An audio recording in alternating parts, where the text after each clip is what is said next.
Hello student, good morning.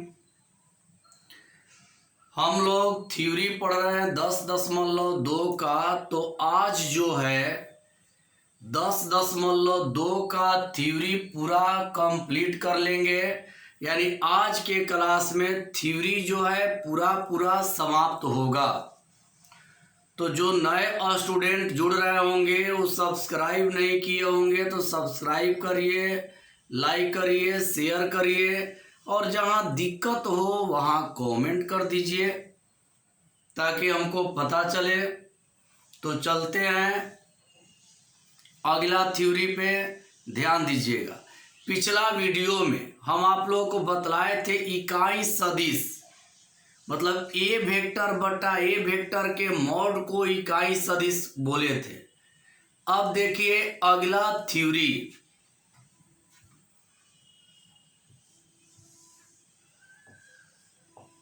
सदिश का दिक् कोसाइन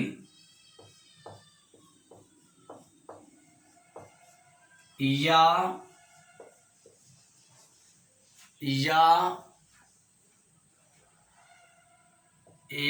दिक् कोज्या, इंग्लिश होगा डायरेक्शन कोसाइन ऑफ वेक्टर्स।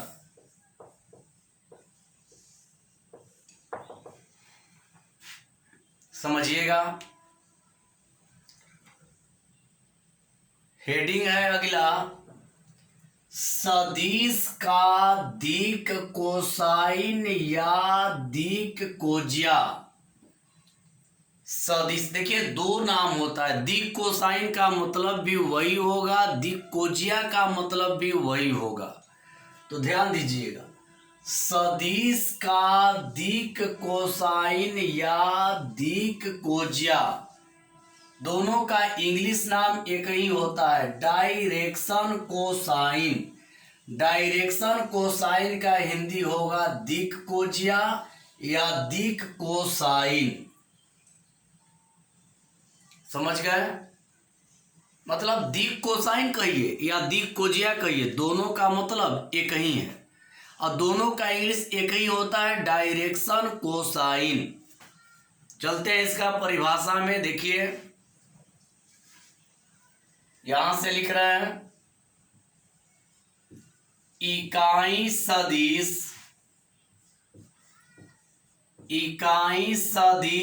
के अदिश गुणनफल को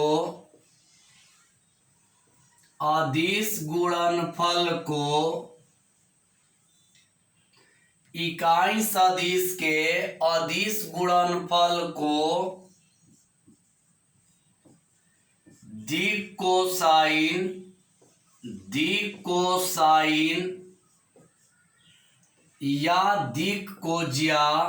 दिक् कोसाइन या दिक् कोज्या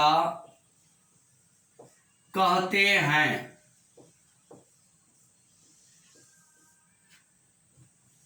समझिएगा,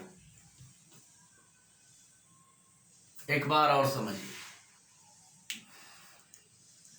सदिश का दिक् कोसाइन या दिक् कोज्या, डायरेक्शन कोसाइन ऑफ वेक्टर्स।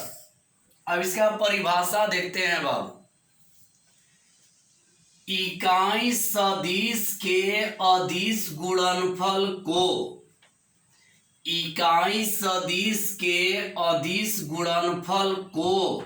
दिक् कोसाइन या दिक् कोज्या कहते हैं। मतलब जो इकाई सदिश होगा उसके अदिश गुणनफल को दिक् कोसाइन या दिक् कोज्या हम लोग कहेंगे। उदाहरण देकर कंसेप्ट को क्लियर कर रहे हैं।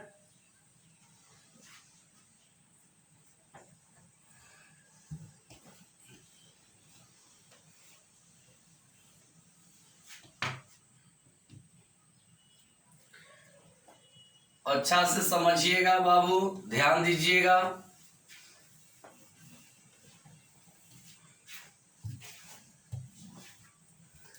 अभी हम बोले हैं कि इकाई सदिश के अदिश गुणनफल को दिक् कोसाइन या दिक् कोज्या कहते हैं। इस पर एग्जाम्पल देखिए। यदि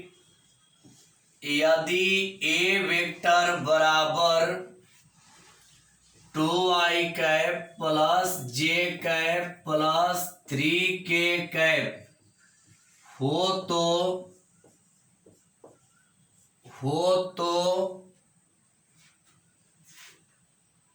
दिक् कोसाइन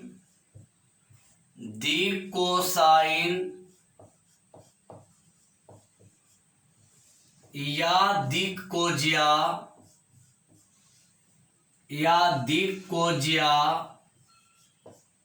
ज्ञात कीजिए। एक बात याद रखिए, दिक् कोसाइन कहेगा या दिक् कोज्या कहेगा, दोनों का मतलब बाबू एक ही होगा। तो समझिएगा, ध्यान दीजिएगा।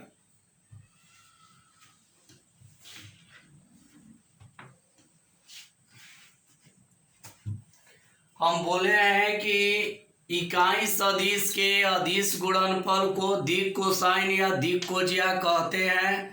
तो यहाँ पर देखिए, हल इसका समझिए। सबसे पहले हम लोग निकालेंगे हल, ध्यान दीजिएगा। सबसे पहले निकालेंगे इकाई सदिश। एक मिनट बाबू। सबसे पहले निकालेंगे इकाई सदिश। देखिए, इकाई सदिश मतलब ए वेक्टर बटा में ए वेक्टर का मॉड। कल बतलाए थे, पिछला वीडियो, कल तो वीडियो नहीं गया था, उससे पहले वाला में बतलाए थे कि इकाई सदिश निकालने के लिए उसी सदिश को ऊपर और उसके मॉड को नीचे ए वेक्टर का मान रखते हैं। तो 2i cap plus J cap plus 3k cap बटा में मॉड में 2i cap plus J cap plus 3k cap. समझ रहे होंगे बाबू, ध्यान दीजिएगा। जहां दिक्कत होगा, दिक् कोसाइन या दिक् कोज्या निकालना होता है तो सबसे पहले निकालते हैं इकाई सदिश या मात्रक सदिश।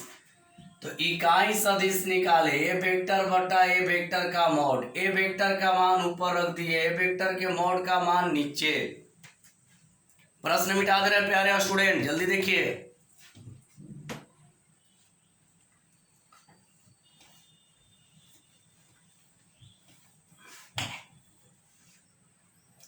एक बार यहां समझ लीजिए, इकाई सदिश पहले निकालते हैं। इकाई सदिश में आप लोग देखिए, जिस सदिश का इकाई सदिश निकालना होता है उसको ऊपर और उसी के मॉड को नीचे। तो ए वेक्टर का मान इतना है ऊपर और उसी का मान नीचे है, इसमें मॉड लगा दिए। अब ध्यान दीजिएगा,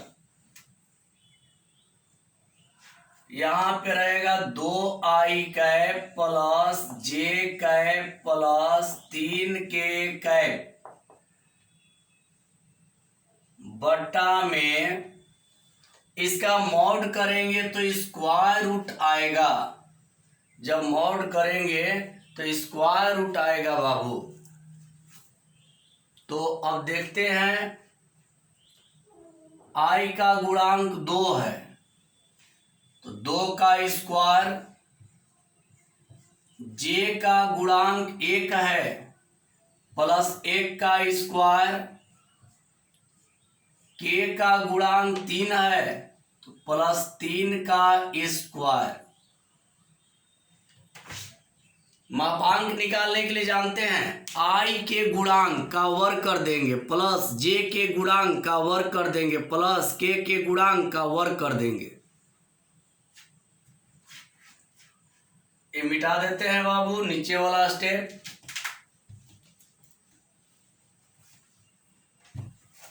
अब देखिए इसको सॉल्व करते हैं तो ध्यान दीजिएगा, ऊपर रहेगा 2i कैप, ध्यान दीजिएगा ऊपर में 2i cap plus J cap plus के कैप है, 3k कैप है तो ये वाला रह जाएगा 2i cap plus J cap plus 3k cap और बटा में 2 दूनी 4 प्लस 1 का वर्ग 1 प्लस 9 तो हो जाएगा 2i cap plus J cap plus 3k cap बटा स्क्वायर रूट 14, या अलग अलग करेंगे तो 2 बटा square root 14 i cap plus 1 बटा square root 14 J cap plus 3 बटा स्क्वायर रूट 14 के कैप।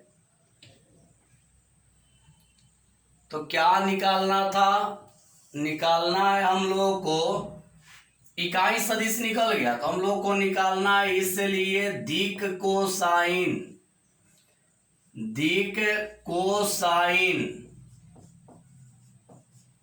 बराबर, देखिए दिक कोसाइन या दिक कोजिया एक ही होगा। तो हम अभी परिभाषा में लिखवाए हैं कि इकाई सदिश के अदिश गुणनफल को दिक कोसाइन कहते हैं। इकाई ध्यान दीजिएगा इकाई सदिश के अदिश गुणनफल को दिक कोसाइन कहते हैं।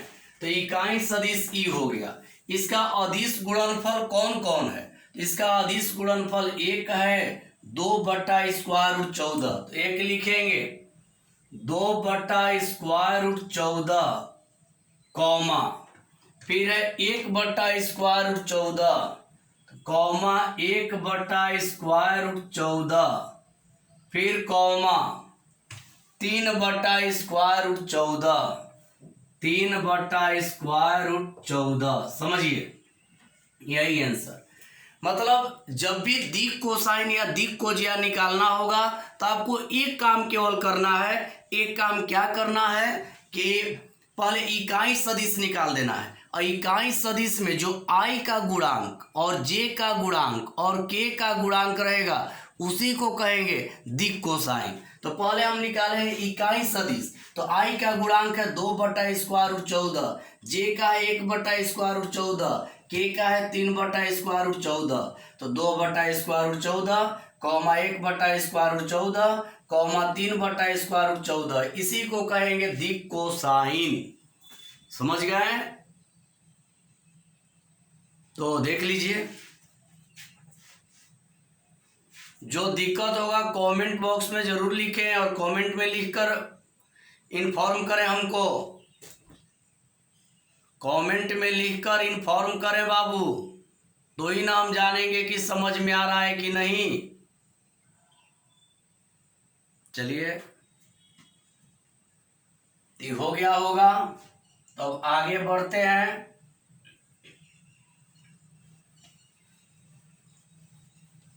अगला थ्योरी, अगला थ्योरी होगा मापांक इक्वल परिमाण, मापांक इक्वल परिमाण यानी मॉडुलस। देखिए ऐसे समझिए, मॉडुलस इक्वल मैग्नीट्यूड।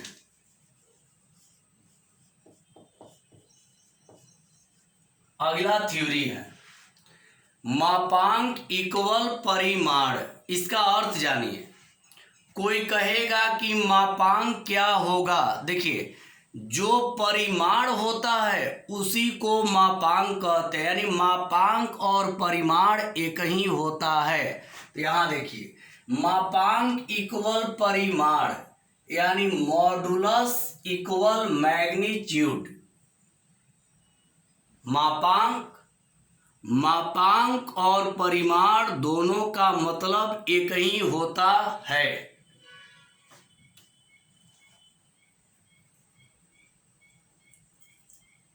मिटा देते हैं बाबू इसको।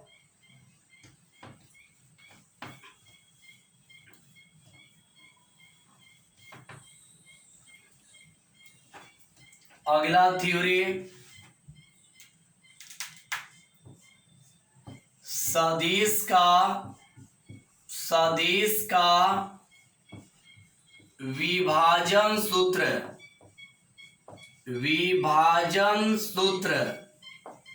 सदिश का विभाजन सूत्र डिवीजन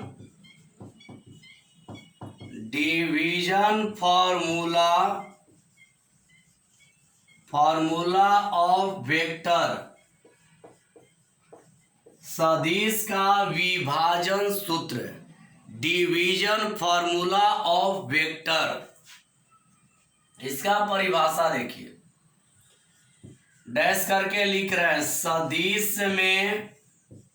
सदिश में विभाजन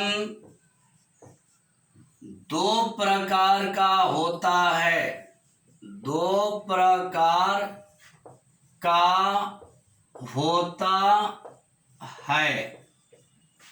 कोई पूछेगा कि सदिश में विभाजन कितने प्रकार का होता है, तो आप लोग बोलेंगे कि सदिश में विभाजन दो प्रकार का होता है। अब जानते हैं कि आखिर दो प्रकार है कौन कौन।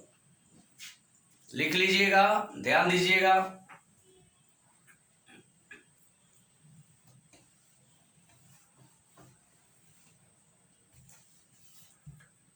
तो देखिए यहां लिख रहे हैं, पहला अंतःविभाजन।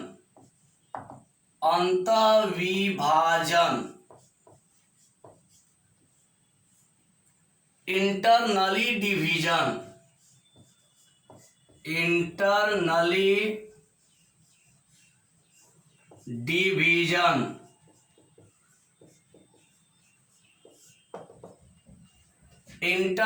डिवीजन। पहला होता है अंतःविभाजन, इंटरनली डिवीजन।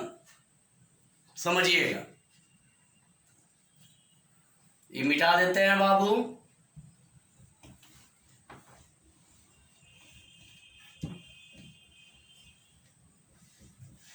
इंटरनली डिवीजन, देखिए यदि स्मॉल ए वेक्टर तथा स्मॉल बी वेक्टर दो स्थिति सदिश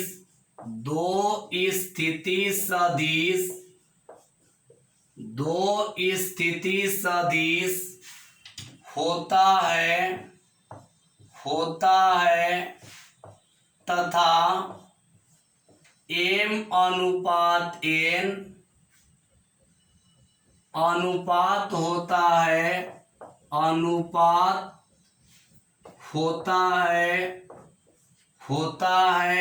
तो m into B vector plus n into A vector बटा m प्लस n को अंतःविभाजन कहते हैं।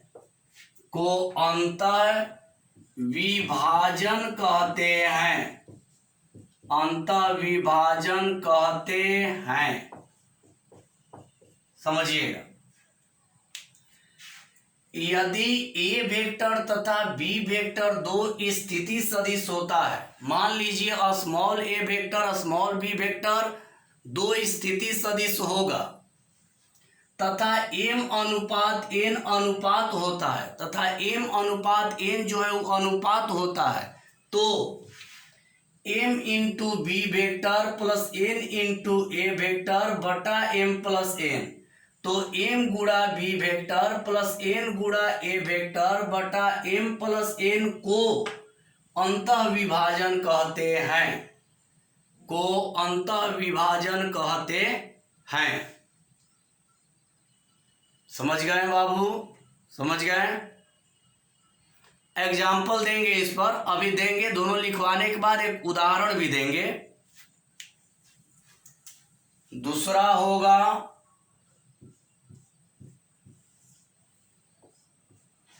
बाह्य विभाजन, बाह्य विभाजन, बाह्य विभाजन externally, externally division, externally division, externally division. समझिए, यहां लिख दे रहे हैं, यदि स्मॉल ए वेक्टर तथा स्मॉल बी वेक्टर दो स्थिति सदिश होता है, दो स्थिति सदिश होता है, दो स्थिति सदिश होता है तथा तथा m अनुपात n तथा m अनुपात n अनुपात होता है, अनुपात होता है, तो m गुणा b वेक्टर माइनस n गुणा a वेक्टर बटा m माइनस n। एक मिनट, एक काम करते हैं, यहां दिखाई नहीं दे पाएगा तो सेकंड नंबर को हम ऊपर लिख देते हैं।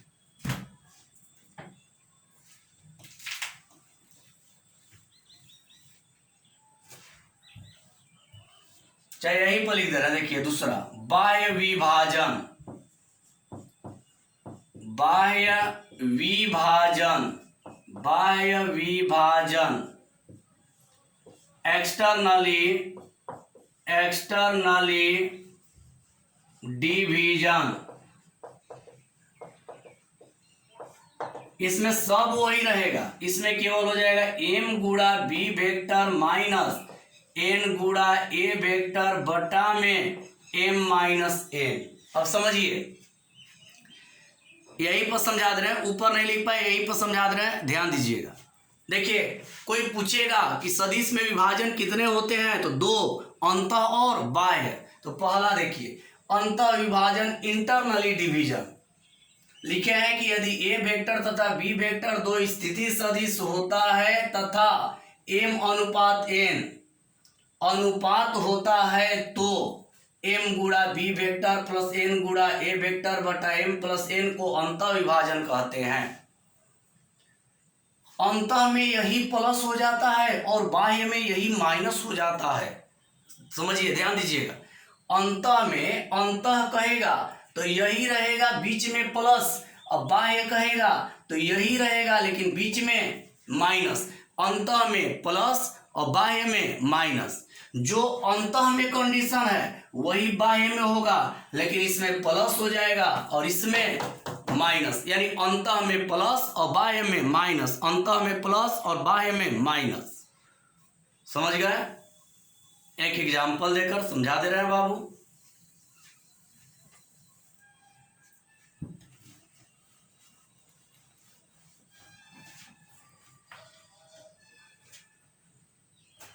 एक एग्जाम्पल लेते हैं इस पर एक एग्जाम्पल हम लोग देखेंगे। अंतः विभाजन और बाह्य विभाजन पे एक एग्जाम्पल लेते हैं, ध्यान दीजिएगा। एग्जाम्पल, बिंदुओं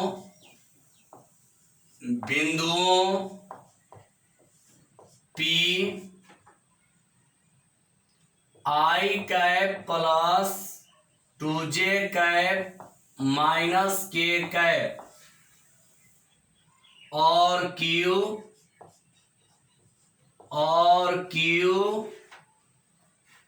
minus I cap plus j cap plus k cap को मिलाने वाली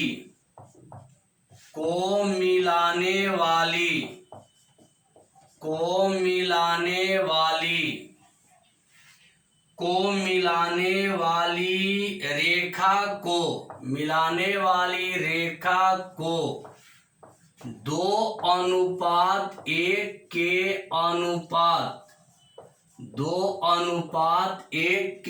अनुपात 1 मिनट फिर एक बार देख लीजिए, उधर दिखाई नहीं दे रहा है।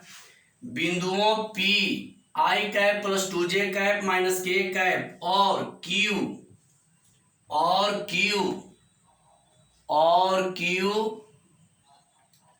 Minus I cap plus j cap plus k cap को मिलाने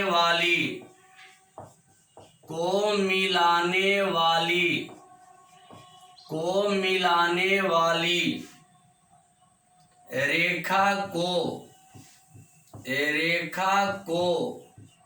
2:1 के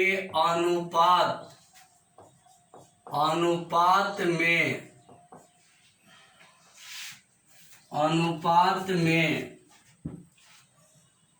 पहला अंतःविभाजन,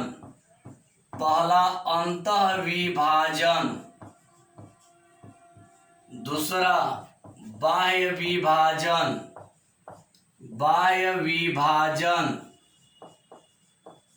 ज्ञात करें। अंतःविभाजन और बाह्य विभाजन ज्ञात करें, समझिएगा।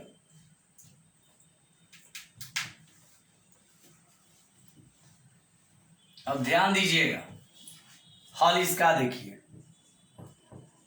जो पहला रहेगा उसको ए वेक्टर मान लेंगे, तो A vector equal I cap plus 2j cap minus k cap, और जो दूसरा होगा उसको बी वेक्टर मान लेंगे। B vector equal minus I cap plus j cap plus k cap. अब क्या है कि जो पहला होता है उसको m, तो m का मान हो जाएगा 2, और जो दूसरा होता है उसको n का मान हो जाएगा 1। मतलब जब भी अंतःविभाजन या बाह्य विभाजन निकालना होगा तो जो पहला रहेगा उसको ए वेक्टर मान लीजिएगा, और जो दूसरा रहेगा उसको बी वेक्टर। देखिए ध्यान दीजिए, पहला को ए वेक्टर और दूसरा को बी वेक्टर, और जो अनुपात है जो शुरू में रहेगा उसको m और जो बाद में रहेगा उसको n। तो कौन कौन विभाजन, एक बार, जो पहला रहेगा उसको ए वेक्टर, दूसरा रहेगा उसको बी वेक्टर, और अनुपात में जो पहले रहेगा उसको m और जो अनुपात में बाद में रहेगा उसको n। ऊपरला मिटा दे रहे हैं बाबू। पहले निकाल रहे हैं अंतःविभाजन, तो देखिए पहला अंतःविभाजन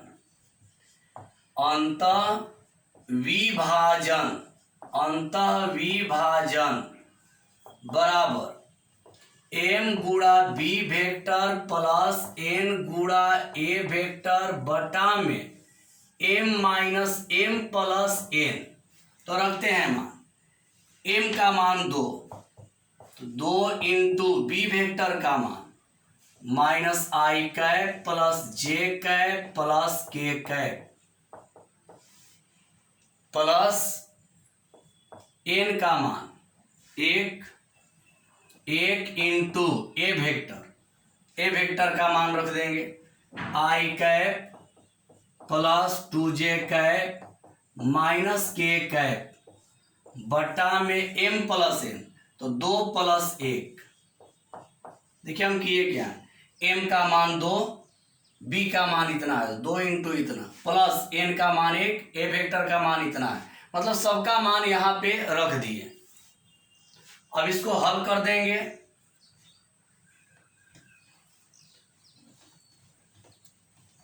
हल कर देंगे तो 2 से गुणा, -2i cap plus 2j cap plus 2k cap plus i cap plus 2j cap minus k cap बटा 2 और 1 3। तो यहाँ पे हो जाए 1i कैप में से 2i कैप गया minus i cap plus 4j cap, जोड़ रहे हैं, 1i कैप में से 2i कैप गया माइनस i कैप और फिर प्लस 4j कैप फिर प्लस k कैप बटा में 3। यही हो गया अंतः विभाजन। दूसरा निकालना है बाह्य विभाजन। तो बाह्य विभाजन बराबर तो हो जाएगा m गुणा b वेक्टर माइनस n गुणा a वेक्टर बटा m माइनस n।